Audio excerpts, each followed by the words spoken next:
My speech is on the history of the golf ball. The modern golf ball has undergone a few transformations to get where it is today.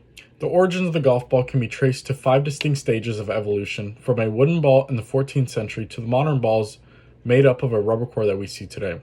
Up first, we have early golf balls. By many accounts, it is presumed that the earliest of golf balls were played with a wooden ball in the 14th century.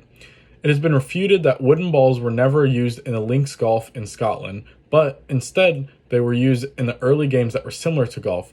The evidence of the wooden golf balls is scarce, hence the debate around whether they were used by golfers or not. From 1486 to 1618, the Scottish used the Harry golf ball imported from the Netherlands. The Harry golf ball was a hand-sewn round leather ball filled with cow's hair or straw. In 1554, the Harry golf ball was being produced in Scotland to save money on shipping from the Netherlands.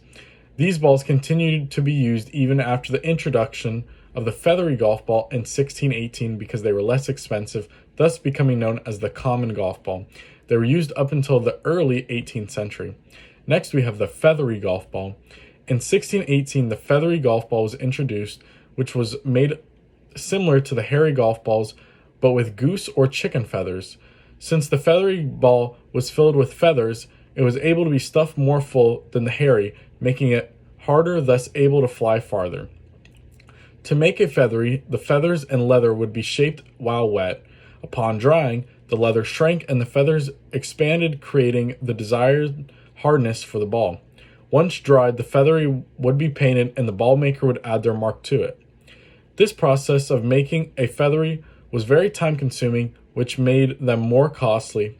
A few drawbacks to the feathery was that it was hard to get perfectly round, it lost distance if it got wet, and would potentially split open upon impact. Next, we have the Gutty golf ball. In 1848, Dr. Robert Adams Patterson invented the Gutty golf ball. The Gutty was made using dried sap from the Malaysian sapodilla tree. The sap had a rubber-like quality to it, and upon heating, could be formed into a sphere. The Gutty soon gained popularity as they were less expensive to make, were easily reformed if damaged, and had better aerodynamic properties than the feathery. The Gutty evolved further than when it was discovered that the marks left on the ball after hitting the Gutty with the club would actually make the Gutty more aerodynamic. Moving away from the original smooth surface, makers of the Gutties began intentionally indenting the surface of the balls to achieve a better and more consistent flight pattern.